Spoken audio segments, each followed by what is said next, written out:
Madame Goulet. Merci, Monsieur le Président.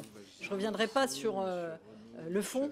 Comme a dit mon collègue, il n'y a pas de réindexation automatique chaque année, puisque effectivement, une fois sous la droite en 2012, une fois sous la gauche en 2013, il n'y a pas eu cette revalorisation.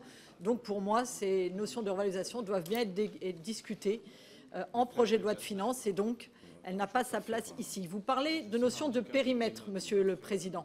Mais vous savez très bien que ce périmètre évolue d'année en année, puisque certaines personnes sortent de l'impôt sur le revenu, d'autres rentrent en fonction de leurs revenus. Donc cette notion de périmètre n'est pour moi pas réelle, puisque ce périmètre évoluant. Et dans ce cas-là, effectivement, pourquoi ne pas aller sur les crédits d'impôt, puisqu'il y a aussi la même notion de périmètre sur les crédits d'impôt. Donc pour moi, c'est une vraie problématique.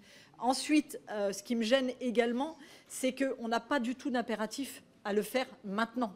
Vous le savez très bien, si on a cette revalorisation qui est faite dans un texte en janvier ou février, il sera applicable pour les impôts. Donc on prend le risque de rendre la fiabilité juridique de ce texte amoindrie parce qu'on veut faire un petit coup politique, parce qu'on se rend compte de ce que fait la dissolution, la censure quelques jours après. Et on le voit bien d'ailleurs avec l'histoire de bricolage sur les crédits d'impôt que vous voulez faire à mi-janvier.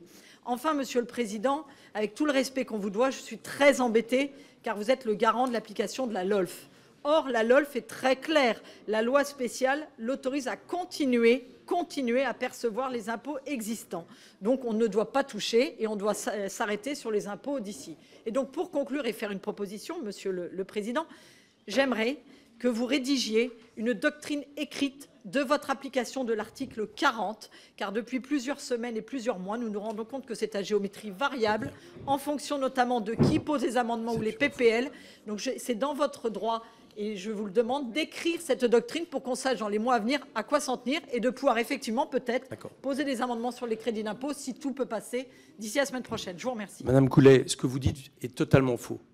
Ah non, vous me donnerez une seule preuve de la variabilité de mes décisions, une seule. Et ben vous me l'amènerez.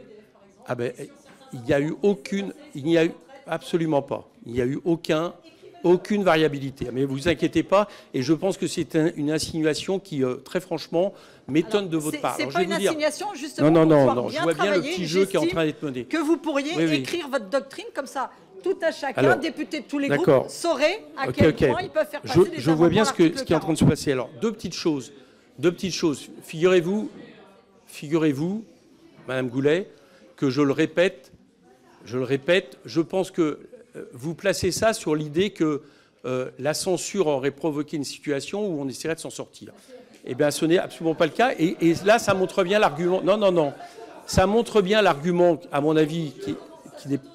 D'accord. Ça montre bien l'argument qui n'est pas correct, dans le sens où même avant la motion de censure, quand le sujet avait été évoqué de la loi spéciale, et ici plusieurs personnes sont témoins de ce que ça pouvait provoquer, j'avais dit exactement les deux choses.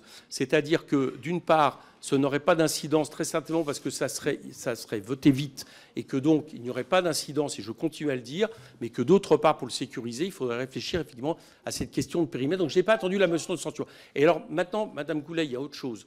Que vous parliez de bricolage, quand je fais un communiqué de presse qui explique que par rapport à des problèmes concrets posés par les ministres, et je crois qu'apparemment, de ce que j'ai compris, notamment sur les agriculteurs, le PTZ0 était une préoccupation. J'indique qu'il y a une voie législative qui permet de ne pas attendre un projet de loi de finances pour pouvoir les adopter, qui permettrait de régler les questions. Que vous trouviez que c'est un bricolage, alors là, je suis stupéfait. D'accord, c'est du bricolage. Excusez-moi, c'est pas du bricolage. Juridiquement, c'est tout à fait possible de faire un projet de loi.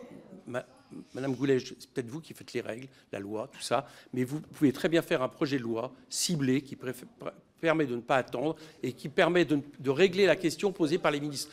Donc je vais vous dire, je suis même étonné quelque part que vous ne trouviez pas cette idée intéressante, parce que justement, ça permet à la fois, j'allais dire, à chacun de ne pas se retrouver dans ces difficultés. C'est une situation, et je suis très, très curieux que vous le voyez uniquement à travers les lunettes de c'est une manière de bricoler je ne sais quoi. Voilà.